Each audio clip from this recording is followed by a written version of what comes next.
White farmers must stay in South Africa, but I won't beg them. I won't be on my knees begging white farmers to stay in South Africa. But they must stay.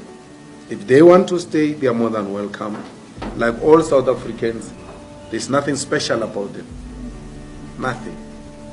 To ask me about, do I see value in the white farmers in South Africa, is to ask me about white privilege. I'm not going to glorify it. I see value in all South Africans. White, black, Indian, coloreds. All of us. I value you. I want you to contribute in the growth of the economy. There's nothing special about white farmers.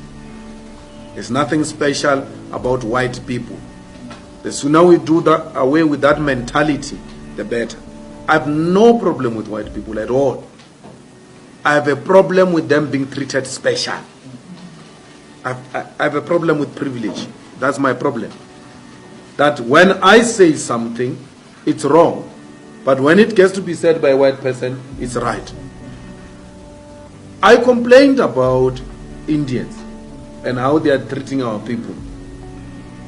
The same way an Indian former constitutional court judge says, when it is said by an Indian judge, it's not a problem. When it is said, because they've got a special place in heaven and we are all going to hell. I have a problem with that. I have a big problem with that. That when things are said by certain people of a different color, they are understood. But when I say them, or Dali says them, or any African says them, they are said by an African child who comes from a poor family, a child of a domestic worker. Who's he to tell us? Can't be told by these people. So no one is going to destroy any white farm. No white person is going to be killed or beaten up under the EFF government. It will never happen. But they will have to come down from the high horse and be here with us. What makes the hostility is the inability of our fellow white South Africans to reach out. They don't reach out. They actually create an impression that we are actually owing them an apology.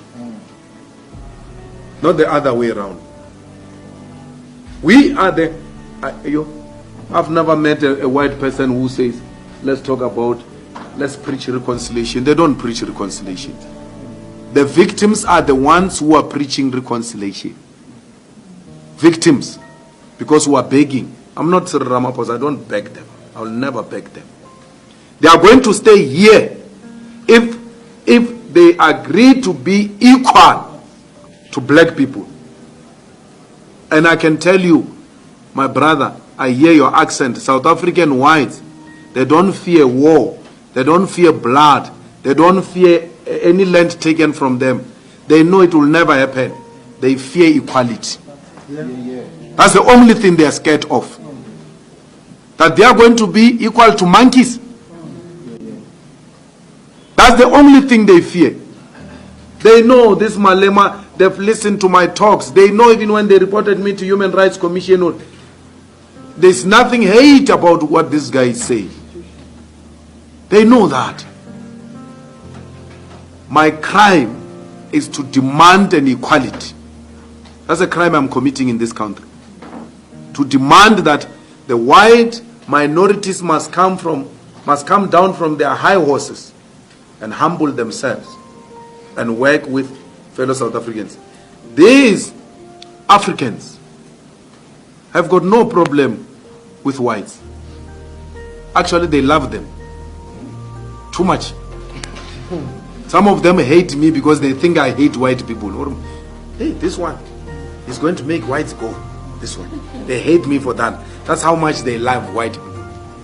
They are prepared to sacrifice their own brother in protection of white people. That's how much they love. They have no problem with it. It is white people who have a problem with Africans. They do not see themselves being at the same level with Africans. And it's not only the white farmers, it's not the white managers in the newsrooms, it's not the white editors only. Go to the Supreme Court of Appeal in the judiciary. I sit in the JSC there. How the white judges in the Supreme Court of Appeal look down at their colleagues at the highest level of educated whites. Don't think it's just a child of a farmer who has a problem with black people. An educated white judge at the highest level has got a problem with an educated and over-educated African judge. When they write a judgment, they ridicule the judgments of Africans.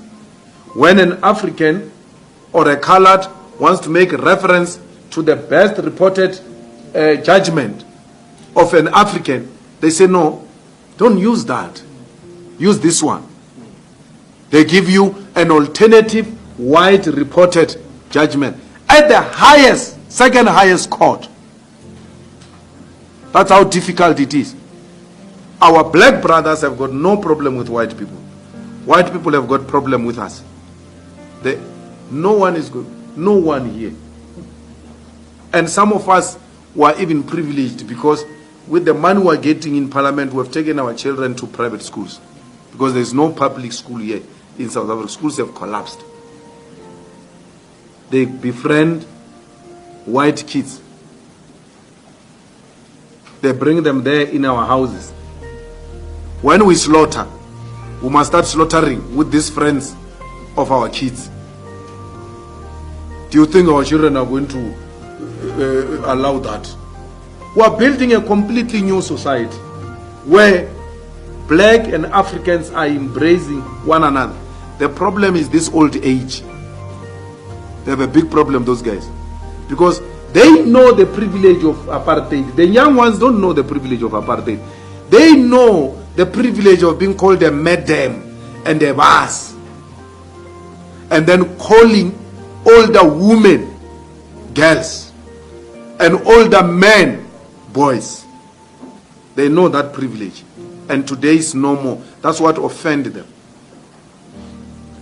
So I'm not going to beg them to stay here. I'm not begging anyone, especially white people. If they want to go, they can go. At least they've got somewhere to go. We don't have anywhere to go if things don't go right. We've got only here to go.